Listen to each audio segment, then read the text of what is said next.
मनुष्य जिस पल अपने जन्म के साथ पृथ्वी पर आता है, उसी समय से एक खोज आरंभ कर देता है।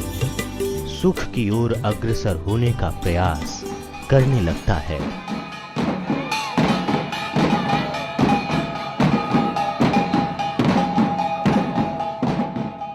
भूख लगती है, भोजन की तलाश आरंभ कर देता है। प्यास लगती है, पानी की तलाश आरंभ कर देता है। शारीरिक आवश्यकताओं की पूर्ति के लिए अपना जीवन यापन करने लगता है। ठीक ऐसे ही हमारी कुछ और भी आवश्यकताएं होती हैं। मन की शांति, सुख, आनंद की खोज।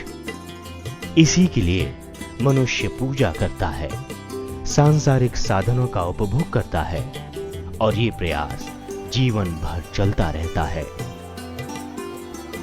दुर्भाग्यवश मनुष्य फिर भी सुख और आनंद की प्राप्ति नहीं कर पाता। क्या कारण है जो हमें उस दीर्घकालीन अनंत सुख की प्राप्ति के रास्ते की बाधा होता है? यही सवाल सभी विद्वान खोजने में लगे हैं।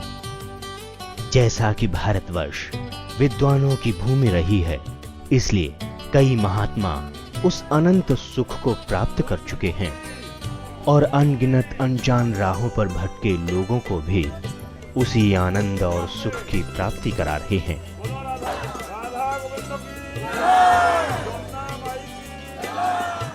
ऐसे ही हैं महान और लोकप्रिय संत बाबा कर्मयोगी जी महाराज।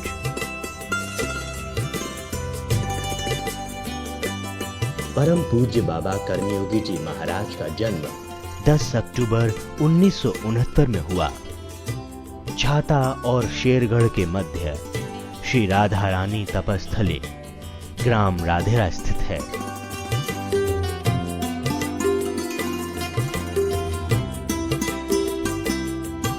इसी पावन भूमि पर परम पूज्य बाबा कर्मयोगी जी महाराज का जन्म हुआ और उसी दिन से यह ऐतिहासिक राधेरा धाम और अधिक समृद्ध हो गया।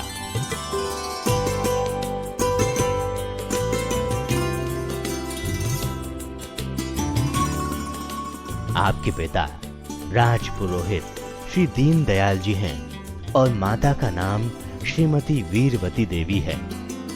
बाबा कर्मयोगी जी महाराज के पूर्वज महाराणा प्रताप के कुलगुरु थे, अतः श्री कर्मयोगी जी महाराज महाराणा प्रताप के कुलगुरुओं के वंशज हैं। कुछ ज्ञान तो पैतृक ही प्राप्त हुआ, जो जन्म से ही महाराज जी के साथ है, और अन्य आपने गुरुकुल से विशेष शिक्षाएं प्राप्त की हैं।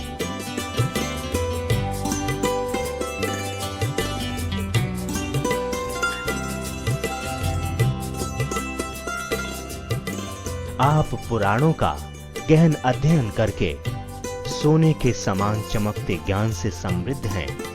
यही कारण है कि आप जीवन के गूढ़ सत्य से जुड़े विभिन्न विषयों पर अपना अलग ही दृष्टिकोण रखते हैं। योग और भोग कैसे साधा जाएगा, इसको हम गीता से जान सकेंगे। भगवान कृष्ण अर्जुन को यही बताने का प्रयत्न करते हैं कि अर्जुन, तू संसार के निहित कर्म करते हुए भी योगी हो सकता है, अर्थात योग को अपना सकता है। कर्मण्येवाधिकारस्ते मां फलेषु कदाचन। कर्म करता हुआ भी मानव परमात्मा को पा सकता है। यह सुगम मार्ग भगवान श्याम सुंदर ने दिया। गीता से तो हमें बड़ा बोध होता है, बहुत अच्छे अच्छे गुण प्राप्त होते हैं। अर्जुन हर प्रकार से पात्र है कि वो वैरागी हो जाए। काम पर विजय प्राप्त करने की सामर्थ्य है, उसने परीक्षण दिया है। देवलोक में उर्वशी को भी ठुकरा दिया है। निंद्रा विजयी है, शीलवान है, गुणवान है, बलवान है। हर प्रकार के नियमों का पालन करने में भी वो सक्षम है। परंतु माधव ने उसे भी कर्म क्षेत्र में ही लगाया, अर्थात उसे कर्मयोगी बनाया।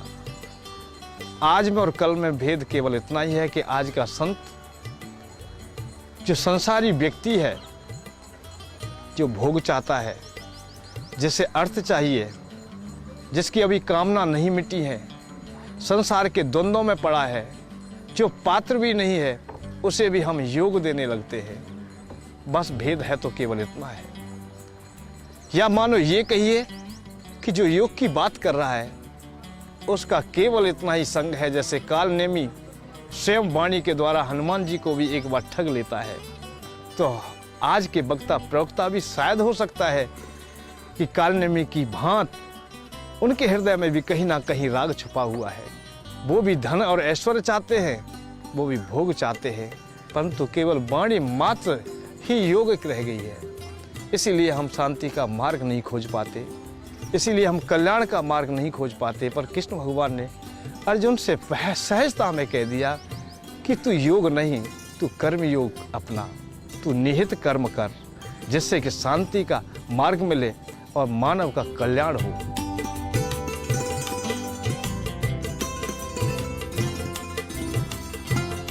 परम पूज्य बाबा कर्मयोगी जी महाराज की वाणी में मधुरता एक सुंदर वक्ता बनाती है। बाबा कर्मयोगी जी के विचारों की अभिव्यक्ति इतनी सरल और मीठी है कि जो एक बार इनकी वाणी सुनता है भक्त बन जाता है और जिस सुख की तलाश में दर बदर भटकता है उसका मार्ग कुछ ही पलों में प्राप्त कर लेता है।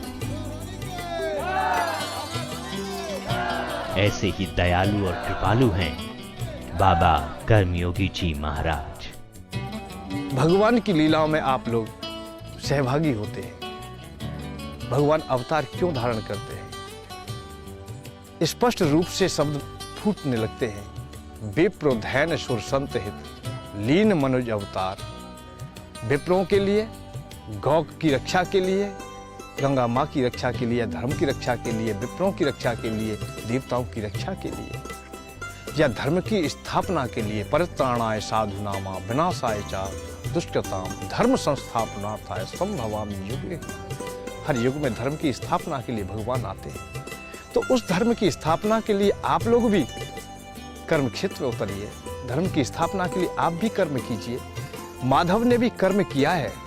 माधव ने भी यहाँ रह करके सब कुछ बताया। अर्जुन ने पूछा था ये बात कि प्रभु जब सब कुछ मिथ्या है और छोड़ना है फिर कर्म क्यों करते, या तुम स्वयं परिपूर्ण हो, ईश्वर हो, भगवान हो, तो फिर कर्म क्यों? भगवान कृष्ण ने सहजता से कह दिया, हे अर्जुन मैं जैसा बरतूंगा मम बर्तनते, मैं जैसा बरतूंगा मनुष्य पार सर्वसा मम बर्तानु बर्तनते मनुष्य पार सर्वसा। मैं जैसा बरतूंगा, जैसा करने का प्रयत्न करूंगा, उसी की स्थापना होगी और उसी के अनुसार मानव जाति का कल्याण होगा। तो मेरी तो एक ही बात है कि हर मानव को भगवान की लीला में सहभागिता निभानी चाहिए। आपको भी ऐसे कर्म करने चाहिए, ऐसी गौणिकता को अपनाना चाहिए जिससे कि माधव खुश हो सके। परमात्मा की लीलाओं को जो सहभागिता निभा लेता है वो महान आत्मा हो जाती है, श्रेष्ठ आत्मा हो जाती है। उसे सम्मान मिलता है, उसे आदर मिलता है, अहलोक और परलोक दोनों मिलते हैं। माधव ने यही तो कहा था कि तुम सही प्रकार से यहाँ अनुसरण करोगे तो इस लोक में भी और परलोक में दोनों प्रकार से तुम्हें शांति का मार्ग मिल जाएगा, कल्याण का मार्ग मिल जाएगा। युद्ध में तुम जीत जाओगे तो अहलोक मिलेगा, और यदि जीत भी नहीं पाते, आपकी मृत्यु भी होती है, तो परलोक सिद्ध हो जाता है अर्थात सार्थक हो जाता है। तो मेरा तो एक ही बात है कि आप लोग इस मानव जाति का कल्याण करने के लिए कोई ना कोई तो विचारधारा अपने हृदय में धारण करें। जो विचारधारा है वही तो श्रेष्ठता है। विचार तुम्हारे बिगड़ जाते हैं तो वही अधूरापन है। योग के और भोग दो ही मार्ग हैं। मैं ये नहीं कहता कि आप भोग ना भोगें, भोग अवश्य भोगें और निश्चित भोगें। अर्जुन से यह कहा नहीं कि तुम भोग ना भोगें। आप युद्ध ना करें, युद्ध करें, कर्म करें। कर्म के बगैर किसी भी प्रकार से जीवन का निर्वाह नहीं हो सकता है। चाहे आप लोग नहीं करें तो भी करेंगे, क्योंकि सांस तो तुम लेंगे ही। उदर पूर्ति के लिए भोजन तो करेंगे ही, जठराग्नि शांत करने का प्रयत्न करेंगे। बगैर कर्म किए तुम किसी भी अवस्था में जब नहीं रह जाते हो तो फिर अधूरापन क्यों, और फिर आप लोग व्यर्थ में त्याग की भाषा क्यों बोल पाते हो?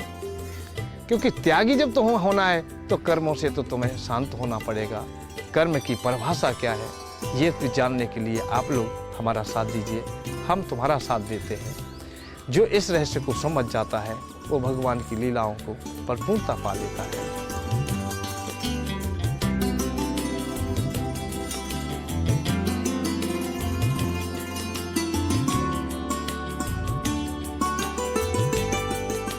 बाबा कर्मयोगी जी महाराज का व्यक्तित्व ही एक कड़ी साधना का परिणाम है। बाबा प्रातः काल में जल्दी उठ जाते हैं।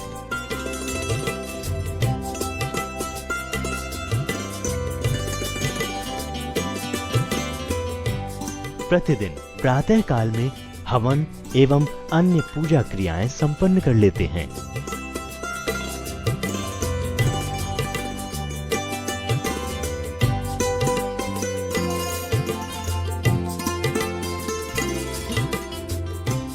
चराचर जगत में मानव के लिए जो अंतिम पड़ाव है वो भक्ति है। भक्ति के अलावा और कोई मार्ग नहीं है। मानव सच्चे हृदय से माँ राधा रानी के चरणों में अपना जीवन समर्पण करता है, उन्हीं को माधव का प्रेम प्राप्त होता है, उन्हीं को माधव प्राप्त होते हैं। बस केवल तुम्हें करना है निश्चल भक्ति, समर्पण, अपने को न्यौछावर। जो आज तक अपने को उड़िल ना सके, भगवान माधव की ओर ले जा ना सके, उसमें तुम्हारा मानो अहंकार छुपा हुआ था। आज आप अपने अहंकार को तोड़ दीजिए। अहंकार टूटने के उपरांत, कर्तापन के भाव विश्राम पाने के उपरांत भक्ति मार्ग प्रारंभ हो जाता है। जिस भक्ति मार्ग को आप लोग वर्षों से खोजते रहे वो तुम्हारे सानिध्य में है, नजदीक है। केवल तुम्हें स्वीकारना है कि मैं प्रभु की भक्ति करूंगा, प्रभु के लिए समर्पण होऊंगा, भगवान के लिए न्यौछावर होऊंगा। जब तक अहंकार रूपी कवच को आप नहीं तोड़ेंगे तब तक तुम्हें उस आनंद का अनुभव होगा भी नहीं, उस भक्ति का अनुभव होगा भी नहीं। इसीलिए आप लोग अपने को समर्पण और न्यौछावर कीजिए। उदाहरण के लिए, एक बीज को यदि वृक्ष बनना है तो उसे अपना आवरण तोड़ना होगा, अपने को स्वयं को समर्पण करना होगा। धरती माँ की गोद में उसे पूर्ण रूप में समर्पित होना होगा, न्यौछावर होना होगा। जो अपने को साष्टांग प्रणाम करके भगवान को समर्पित कर देते हैं, बीज की भांति अपने आवरण को तोड़ देते हैं, अपने को सहजता से खोल देते हैं, उन्हीं को माधव का संग प्राप्त होता है। जैसे बीज को उस अनंतता का साथ मिलने वाला है, आपको भी मिलेगा। पर मिलेगा तभी जब आप संसार की भौतिकता को विश्राम देने का प्रयत्न करेंगे। अपनी कड़ी साधना, अध्ययन और चिंतन मनन के पश्चात बाबा अपने परिवार को भी समय देते हैं। आपका पूरा परिवार धार्मिक क्रियाकलापों में जागृत रहता है और आपके साथ भक्ति में डूबा रहता है। साथ ही बाबा कर्मयोगी जी महाराज अपने व्यस्ततम जीवन में से समय निकालकर आश्रम के लिए भी देते हैं। आश्रम पर आने वाले भक्तों से रूबरू होते हैं और उन्हें सन्मार्ग की ओर प्रेरित करते हैं। प्रेम ही एक ऐसा है जो हमें निरंतर से अवगत कराता है कि मैं हूं। वो साक्षी हो जाता है, वो स्वीकारने वाला होता है, और जब साक्षी है वही तो परमात्मा है। और परमात्मा हमेशा सत्य और साक्षी ही माना गया है। परंतु तुम्हारा निश्चल प्रेम हो, प्रेम से परमात्मा मिल जाता है। ब्रजभूमि पूरी प्रेम से ओतप्रोत है। जब चर्चाएं चलेंगी तो प्रेम की चलेंगी। राधा कृष्ण का जो चरित्र सामने आता है वो प्रेम की पराकाष्ठा है। राधा माँ उनसे एक पल अलग नहीं रहना चाहती, क्योंकि अपने प्रीतम को कोई नहीं छोड़ना चाहता। परंतु प्रेम की मानो एक शर्त है। जैसे हर क्रिया की कोई ना कोई परीक्षण है, कोई ना कोई अवस्था है, तो प्रेम की भी अवस्था है, प्रेम की भी एक गौणिकता है कि एक दिन उसका बिछोह अवश्य होगा। जो आज प्राप्त है एक दिन वो बिछुड़ जाएगा। एक नहीं अनेकों प्रमाण है। भगवान राम मां सीता से बहुत प्रेम करते हैं तो बिछुड़ते हैं। एक बार नहीं कई बार ऐसे मोड़ आते हैं। सीता मां नहीं चाहती कभी कि मुझसे मेरे प्रभु, मेरे इष्ट, मेरे प्रीतम, मेरे पति अलग रहे या मैं उनसे अलग हूं। पर प्रेमी में एक गौणिकता और है कि कोई भी अवस्था क्यों ना हो, कोई भी गौणिकता क्यों ना हो, वो अपने प्रीतम के लिए समर्पण है। अपनी कोई शर्त रखता ही नहीं, क्योंकि वो तो नौछावर है। मेरे प्रेमी को जिससे खुशी हो उसके लिए वो बलिदान दे देता है, उसके लिए वो नौछावर हो जाता है, उसके लिए समर्पण हो जाता है। बाबा आश्रम की देख रेख भी करते हैं। ये आश्रम राधेरा ग्राम में ही स्थित है और बाबा के निवास स्थान के पास में ही है। राधेरा ग्राम में ही बाबा कर्मयोगी जी महाराज की पुश्तैनी हवेली भी है। इसी हवेली में बाबा कर्मयोगी जी के पूर्वज रहते थे। यहाँ तक कि इसी हवेली में परम पूज्य बाबा कर्मयोगी जी महाराज का जन्म और बचपन की हंसी और खुशी इसी हवेली की 4 दीवारों के बीच प्राप्त हुई। अभी भी बाबा कर्मयोगी जी महाराज इस हवेली की तरफ खींचे चले आते हैं और अपने बचपन की यादों में खो जाते हैं।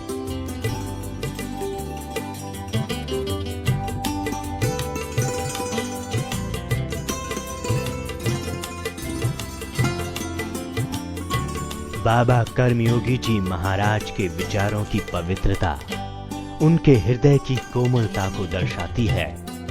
बाबा को प्रकृति से बड़ा स्नेह है।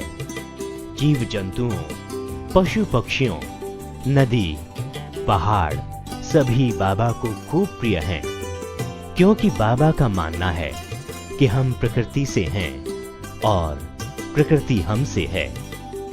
एक दूसरे के बिना हम सब अधूरे हैं।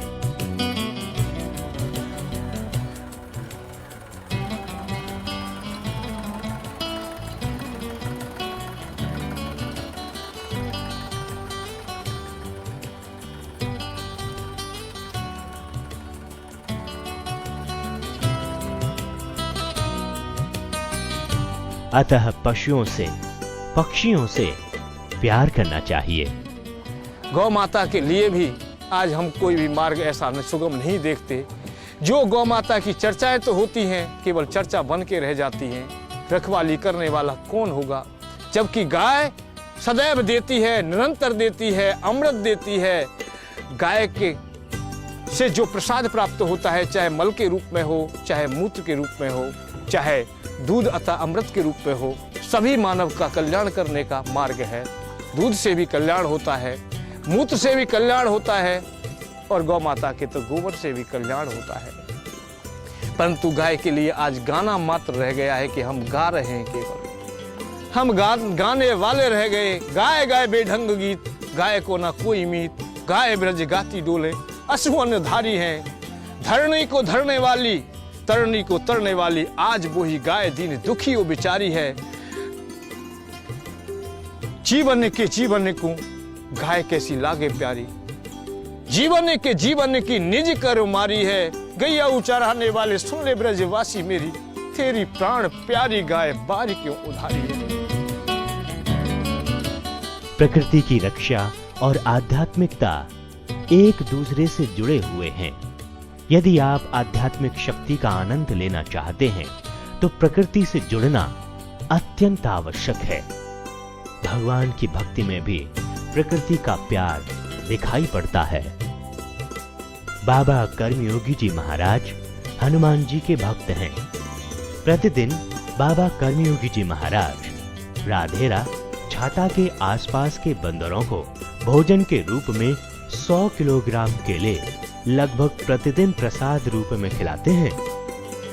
वो दृश्य बड़ा ही सुंदर प्रतीत होता है। इस पुण्य कार्य में बाबा के भक्त और शिष्य भी पूर्ण आस्था के साथ जुड़ते हैं और इस प्रसाद वितरण में सहयोग करते हैं।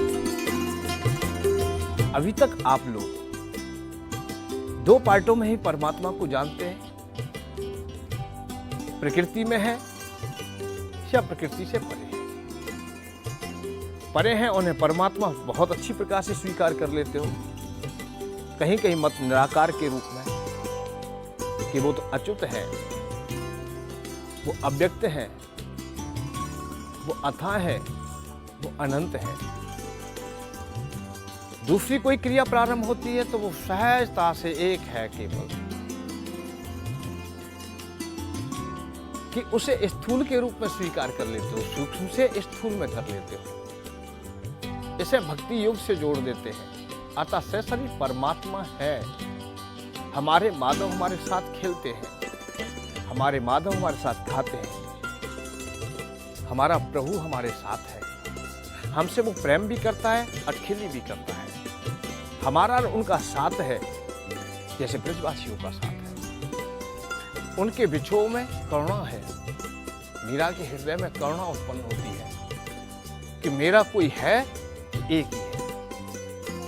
जो अटल विश्वास है ये भक्ति है। और उन्हें पति मान लिया, ये संसार है। तो प्रकृति के साथ में भक्ति का संग है। स्थूल के साथ सूक्ष्म तक पहुंचने का मानो मार्ग खुल गया हो। जाके सर पर मोर मुकुट मेरो पति सोई, मेरे तो खिरदर गोपाल दूसरो ना कोई। जब हृदय में ये भावनाएं उत्पन्न हो जाए कि मेरा कोई है नहीं, मेरा है तो केवल परमात्मा है, उसके बगैर मेरा कोई रास्ता नहीं, कोई मार्ग नहीं, कोई अवस्था नहीं, प्रारंभ हो जाती है भक्ति की नजर। बाबा कर्मयोगी जी महाराज यमुना के विषय पर चिंतित हैं। दिन प्रतिदिन यमुना में अशुद्धताओं का प्रवाह किया जा रहा है। इसके लिए बाबा दुखित होते हैं। बाबा यमुना की सफाई और यमुना बचाने की मुहिम में भी शामिल हैं।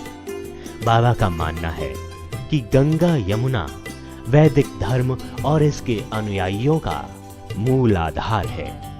अगर इन्हीं की रक्षा नहीं हो पाएगी तो पृथ्वी पर जीवों को भविष्य में कई परेशानियां उठानी पड़ेंगी। दिन प्रतिदिन बाबा कर्मयोगी जी महाराज लोगों को यमुना सफाई के लिए जागृत करते हैं और स्वयं भी यमुना सफाई में योगदान देते हैं। टूक मिले रसकों का सदा और पीवे को मिले यमुना जल पानी। हमें टुकड़ा तो आज मिलता है परंतु हमें जल पीने को नहीं मिलता, क्योंकि यमुना मां की दुर्दशा है। ये शहरी लोग, विकासशील लोग आज वास्तविकता आती है कि विनाश की ओर जा रहे हैं। गंगा और यमुना ना रहेंगी, शुद्ध पावन नदियां ना रहेंगी तो इस दुनिया में कुछ ना रहेगा। जब तक गंगा मां की लहरें, यमुना मां की लहरें हैं, तब तक ही भारत का इतिहास है। भारत का इतिहास ही खत्म हो जाएगा। जब जब गंगा मां के तट, यमुना मां के तट गुलामी की बेड़ी या इस प्रकार के लोभी लालची व्यक्तियों के हाथ में आते रहे, तब तक तट रोते रहे। ये तट तभी खुश होते हैं, तभी आनंदित होते हैं जब यमुना मां के तट पवित्र और पावन हो, यमुना मां की धारा पवित्र हो, निश्चल हो, आनंदमय हो। जिस जल को धारण करने के बाद, जैसे मां के आंचल से दूध पीने के बाद हर बच्चा, हर शिशु आनंदित हो जाता है, पुष्ट हो जाता है, यमुना मां के जल का धारण करके, पान करके हर मानव कल्याण का मार्ग खोज लेता है। हमारे यहाँ तो स्पष्ट है, राधा रानी संसार से तार देती हैं, पर यमुना माँ संसार से तारने का मार्ग पूर्ण रूपेण है। यमदूतन को तारने के लिए यमुना माँ है और संसार से तारने के लिए राधा माँ है। हम ब्रजवासियों की आराध्य शक्ति हैं और जहाँ माँ शब्द जुड़ा है वहाँ तो भी अछूता कुछ नहीं रहता है। माँ के लिए तो हर मानव को जीना चाहिए। मेरी ही माँ नहीं है यमुना माँ, यमुना माँ समस्त मानव जाति की माँ है। वृंदावन की पवित्रता और इसकी अथाह आध्यात्मिक शक्ति से बाबा को बड़ा ही लगाव है। भगवान श्री कृष्ण की लीलाओं की भूमि वृंदावन, इसमें विराजमान मंदिरों की शोभा में बाबा कर्मयोगी जी महाराज खो से जाते हैं।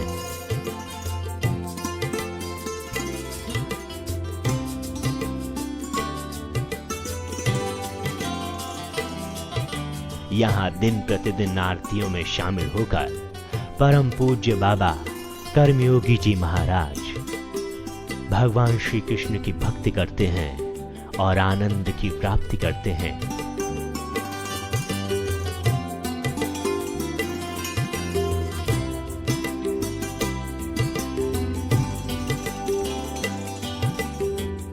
पाहन पत्थर छोटो बनूं, रसकों के पथ ब्रज मंडल में, रसकों के टुकड़ा खाने मिले तो श्वान बनूं ब्रज मंडल में।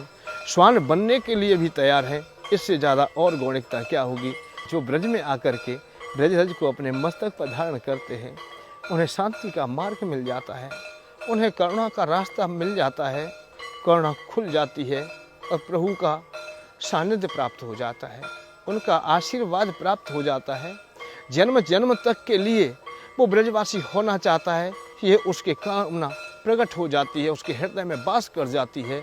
रसखान बाबा जैसे स्वीकार करते हैं कि मुझे जीवन मिले तो मानव का मिले और मानव का मिले तो ब्रजवासी हो, परंतु मुझे लगता है ऐसा नहीं होगा, इसलिए उन्होंने और पड़ावों को भी सामने रख दिया है।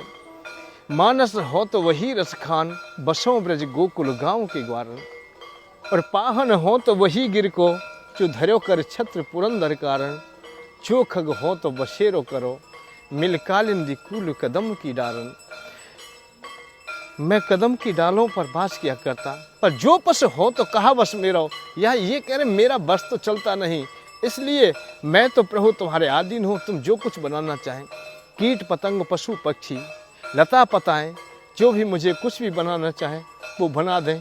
बस मेरा जीवन तुम्हारे साथ है, सार्थकता तुम्हारे साथ है, मेरा जीवन और कहीं नहीं जाना चाहता। ऐसा न पुण्य की हो कोई जो मानव जन्म मिले ब्रज में, और जो कुंपस को जन्म मिले तो धैन बनूं ब्रज मंडल में। रसखान बाबा ने अपने को उड़ेला, परंतु और भी संत खड़ा है, वो कहता है मुझे पशु का भी जीवन दे देना, मुझे कोई परवाह नहीं, परंतु मुझे ब्रजवासी बनाना।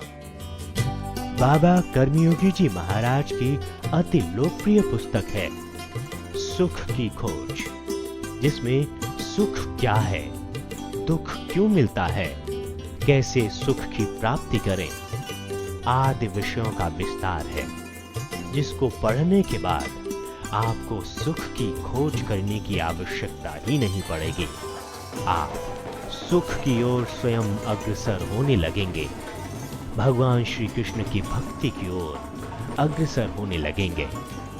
वृंदावन की गैल में मुक्ति पड़ी बिलखाए, मुक्ति कह गोपाल ते मेरी मुक्त बताए। वो स्वयं मुक्ति चाहती है, क्योंकि उसे कोई पूछने वाला नहीं। जिसकी हाट लगी हो, दुकान लगी हो, उसके ग्राहक ना हो तो वो दुकानदार बेकार हो जाता है। यहाँ केवल ब्रज में मुक्ति की दुकान ठप हो चुकी है, अर्थात बंद हो गई है।